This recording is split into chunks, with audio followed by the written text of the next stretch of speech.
మానవ జీవితమే ఒక మహాభారతం, అది మంచి చెడుల రెంటి నడుమ నిత్య ఘర్షణం.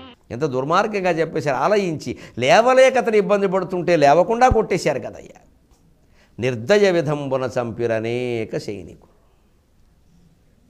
ఆ అస్తమించినటువంటి అభిమన్యుడు ఎలా ఉన్నాడయ్యా? పగలల్లా ప్రచండంగా ప్రభావిభాసమానంగా ప్రకాశించి అస్తమించిన సూర్యునిలా ఉన్నట్ట. అడవిని అంటుకున్న అగ్ని కొన్ని వేల లక్షల వృక్షాలు దహించి దహించి దహించి చివరికి తనంత తానే చల్లారిన అగ్నిలా ఉన్నట్ట. ఆకాశం అంత ఎత్తు ఎగసినటువంటి కెరటాలతో ఎగసి ఉబికి పడి స్వర్గలోకాన్ని ఆక్రమించినంత అల్లకల్లోలం చేసేసినటువంటి సముద్రం చివరికి తగ్గిపోయి ఇంకిపోయిన కెరటాలతో ఉన్న సాగరంలా ఉన్నట్ట తిక్కనగారి వర్ణ. అలాంటి అభిమన్యుడు వనగజమం భుజాకరమవారణ సొచ్చి కలంచి యాడగా మనమున గొంకులేక కృపమాలిన బోయలు చుకృపమాలిన బోయలు ముట్టి సంపుజాట్పున భవదీయసేన పురి ఉత్సగ చుట్టును ముట్టి పాండునందను నలయించి నిర్దయ విధంబున చంపిరనేక సైనికులు అని వృత్తాంతాన్ని చెప్పి సంజయుడు ఇప్పుడు చెబుతున్నాడు ధృతరాష్ట్రుడికి. తిక్కన గారు అభిమన్యుడిని వదిలిపెట్టడం ఇష్టం లేక శవం అయిపోయాక కూడా వర్ణిస్తున్నాడు పాపం ఆ బ్రాహ్మణుడు. ఇంత దయ లేకుండా ఇలాగాని ఇంకా అభిమన్యు ఘట్టాన్ని తిక్కన గారికి నాకు కూడా తిరుపతి వెంకటకవులు కూడా వదలాలని ఉండదు. కవికి ఎప్పుడు రసపుష్టి కలిగించే ఘట్టాలంటే చాలా ఇష్టం ఉంటుందండి. మిగిలిన కథ అంతా మామూలే, ఏముంది, ఎలక మీద పిల్లి, పిల్లి మీద ఎలక. కథ సాగిపోవడం ప్రధానం కాదు. ఆ రసపుష్టి కలిగినటువంటి ఘట్టాన్ని మనస్సుకు పట్టేలా చెప్పాలి, మనస్సుకు పట్టేలా వినాలి, తరచు గుర్తు చేసుకోవాలి. మళ్ళీ మన ఇంట్లో రాకూడదు, మనం కోరుకోం, అశుభం ఎప్పుడూ కోరుకోం. కానీ అటువంటి కష్టాలు చాలామందికి వచ్చే. కుమారుని చిన్న వయసులో కోల్పోయిన వాళ్ళు ఎంతమంది లేరండి. జబ్బార్ ట్రావెల్స్ ఎక్కిన వాళ్ళ తల్లిదండ్రులు ఏమనుకుంటున్నారు ఈవేళ? వాళ్ళకి దుఃఖోపశమనం కలగాలి. అందుకని అభిమన్యుడు వృత్తాంతాన్ని ఇలా చెబుతున్నాం. దుఃఖోపశమనం కలగాలి.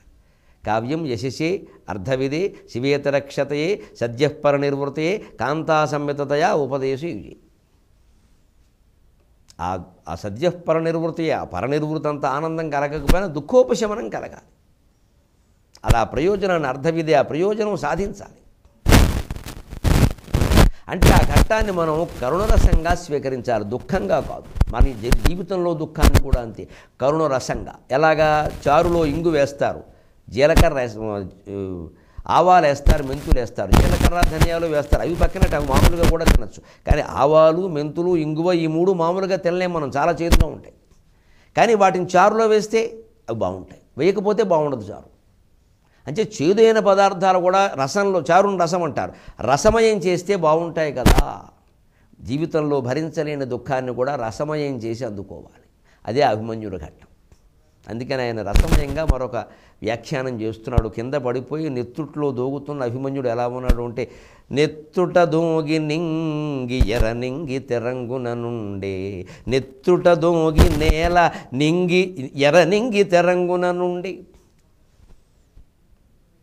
నెత్తుట దోగి నేల ఎరనింగి తెరంగున నుండే, అక్కుమారోత్తముడందు చంద్రుక్రియనొప్పే, అక్కుమారోత్తముడందు చంద్రుక్రియనొప్పే, సీతాయుధ ఖండభూషణోదాత్తమణి ప్రతానములు తారల చందమునుంది, సీతాయుధ ఖండభూషణోదాత్త మణిప్రతానములు తారల చందమునుంది,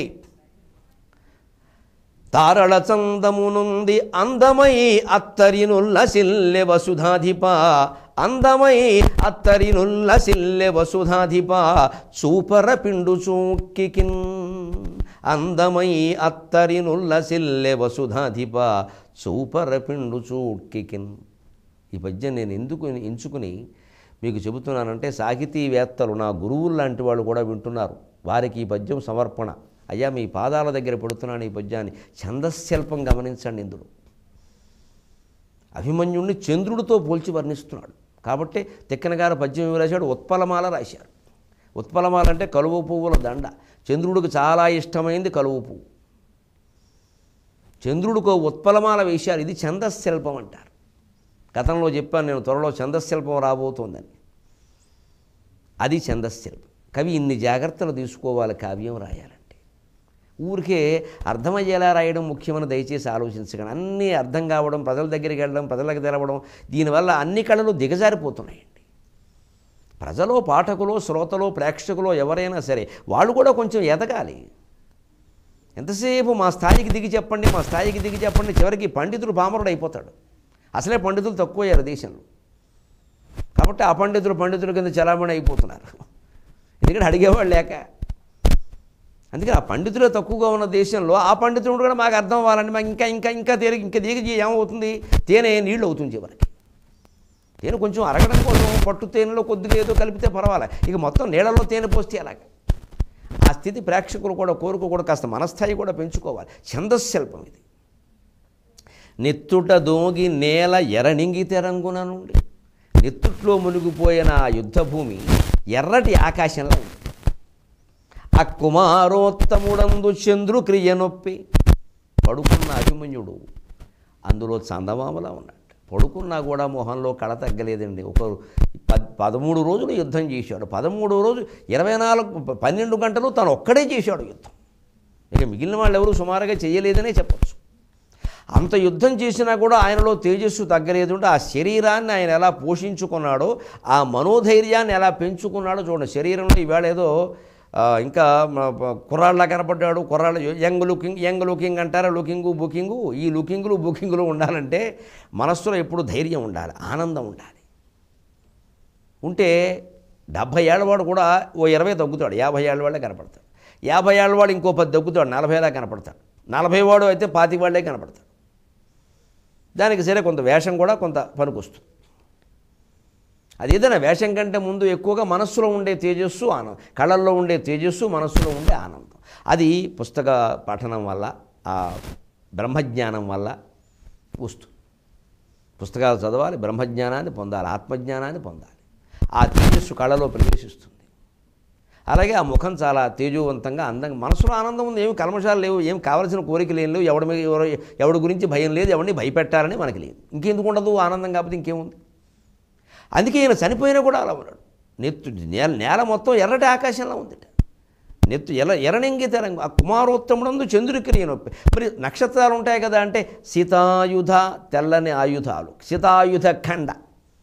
ఆ ఆయుధాలు, కత్తులు, బల్లాలు ఇవన్నీ తెల్లగా ఉంటాయి, సుమారుగా తల మెరుస్తూ. అవి ముక్కలుగా పడ్డాయి కదా, అవి భూషణోదాత్త మణిప్రతానములు, విరిగిపోయిన ఆభరణాలు, రకరకాల మణులు ఇవన్నీ చెల్లాచెదరగా పడ్డాయి. ఇవి ఆకాశంలో నక్షత్రాల్లో ఉన్నాయి. మొత్తం మీద సాయంత్రం అయిందేమో, సరిగ్గా చంద్రుడు కిందకి దిగాడేమో, ఆ ఆకాశం కూడా కిందికి దిగిందేమో అన్నట్టుగా ఉంది. ఈ విరిగిపోయిన ఆభరణాల ముక్కలు, ఆయుధాల ముక్కలు అని నక్షత్రాల్లో ప్రకాశిస్తున్నాడు. సీతాయుధఖండ భూషణోదత్త మణిప్రతానములు తారల చందమునుంది అందమై అత్తరినుల్లసిల్లి. చాలా సమయంలో అందంగా ప్రకాశిస్తుంది ఈ భూమండలం అంతా. వసుధాధిపా చూపర పిండు చూట్కికిన్, చూపర పిండు. ఈ పిండులో చాలా విశేషం ఉంది. దీన్ని 23:30 గంటల్లో పిండుదాం. సెలవు. మీ అభిప్రాయాలను, సూచనలను మాకు తెలియజేయాల్సిన చిరునామా భక్తి TV, care of Rachana television private limited, road number 92, Jubilee hills, Hyderabad 5,96,000. మా ఇమెయిల్ ఐడి bhakti@gmail.com. మా వెబ్సైట్ www.bhaktitv.org. Phone number 9010222333.